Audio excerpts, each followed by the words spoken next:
Tuhan bersamamu dan bersama rohmu. Inilah Injil suci menurut Santo Lukas. Dimuliakanlah Tuhan.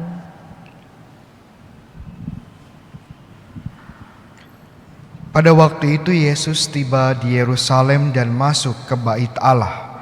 Maka mulailah ia mengusir semua pedagang di situ. Ia berkata, "Ada tertulis, rumahku adalah rumah doa, tetapi kalian telah menjadikannya sarang penyamun." Tiap-tiap hari Yesus mengajar di Bait Allah. Para imam kepala dan ahli Taurat serta orang-orang terkemuka bangsa Israel berusaha membinasakan Yesus. Tetapi mereka tidak tahu bagaimana harus melakukannya, sebab seluruh rakyat terpikat kepadanya dan ingin mendengarkan Dia. Demikianlah sabda Tuhan. Terpujilah Kristus. Saudara-saudara yang terkasih, hari ini kita mendengarkan Yesus yang mengusir para pedagang dari Bait Allah. Pertanyaannya, pedagang-pedagang seperti apa yang diusir oleh Yesus? Apa ini pedagang buah pisang ya? Tentunya bukan ya. Ini adalah pedagang hewan-hewan kurban. Hewan-hewan yang akan digunakan sebagai persembahan kurban di Bait Allah. Kebanyakan tentunya adalah domba, tapi juga mungkin ada burung tekukur, burung merpati dan sebagainya. Dan kalau kita lihat sebenarnya pedagang-pedagang hewan kurban ini merupakan bagian dari ekosistem dari Bait Allah itu sendiri. Karena yang pergi ke Bait Allah dan mempersembahkan kurban itu bukan hanya orang-orang di kota Yerusalem, tetapi juga banyak peziarah dari berbagai daerah di Israel maupun di luar Palestina. Dan tentunya bukan suatu hal yang praktis jika membawa domba dari daerah yang jauh, membawa hewan dalam perziarahan.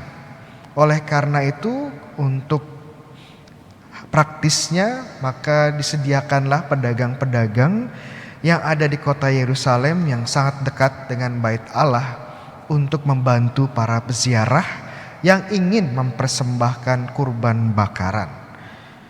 Permasalahannya adalah ternyata para pedagang ini yang dulunya di luar kompleks Bait Allah, sekarang pada zaman Tuhan Yesus ternyata sudah ada di dalam Bait Allah. Dan tentunya kenapa mereka bisa masuk ke dalam kompleks Bait Allah, pastinya ada kong kaling kong ya. Ada kerjasama antara yang mengurus Bait Allah dengan para pedagang ini. Yang mengurus Bait Allah siapa, Romo? Ya para imam kepala, para ahli Taurat ya, yang tadi disebutkan. Mereka tentunya mendapatkan sesuatu dengan mengizinkan para pedagang ini masuk ke dalam. Dan tentunya sesuai dengan kegiatan ekonomi dan bisnis, semakin dekat ke pusat itu biasanya barangnya semakin mahal, semakin besar cuannya. Jadi kita lihat bagaimana para imam kepala dan para ahli Taurat ini mengambil keuntungan ekonomi menggunakan Bait Allah. Dan sehingga orang yang datang ke Bait Allah yang ingin berdoa ya tentunya terganggu karena berbagai kegiatan ekonomi, kegiatan pasar yang terjadi di dalam kompleks Bait Allah. Bayangkan sekarang kita lagi misa, tiba-tiba ada yang jualan pisang-pisang ya, ada yang mau pisang ya. Pasti akan sangat terganggu. Dan ini yang dialami oleh bangsa Israel yang mengunjungi dan berziarah ke Bait Allah. Tidak lagi menjadi tempat yang sejuk untuk berdoa, tetapi sudah menjadi sarang penyamun, di mana bahkan para imam kepala, ahli Taurat menggunakan Bait Allah untuk dapat cuan. Ya ini yang ditentang oleh Yesus. Ini yang dikritisi oleh Yesus. Dan memang seharusnya demikian. Bait Allah ya tempat berdoa, tempat beribadah, tempat menyembah Tuhan yang benar. Bukan untuk mendapatkan keuntungan ekonomi. Lalu buat kita apa Romo bacaan hari ini?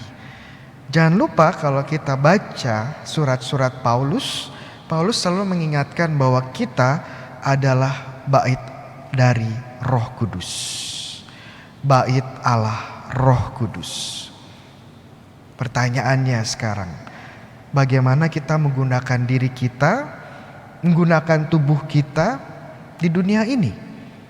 Apakah sebagai tempat berdoa dan menyembah Tuhan, atau hanya sekedar untuk cari cuan saja? Mana yang menjadi prioritas hidup kita?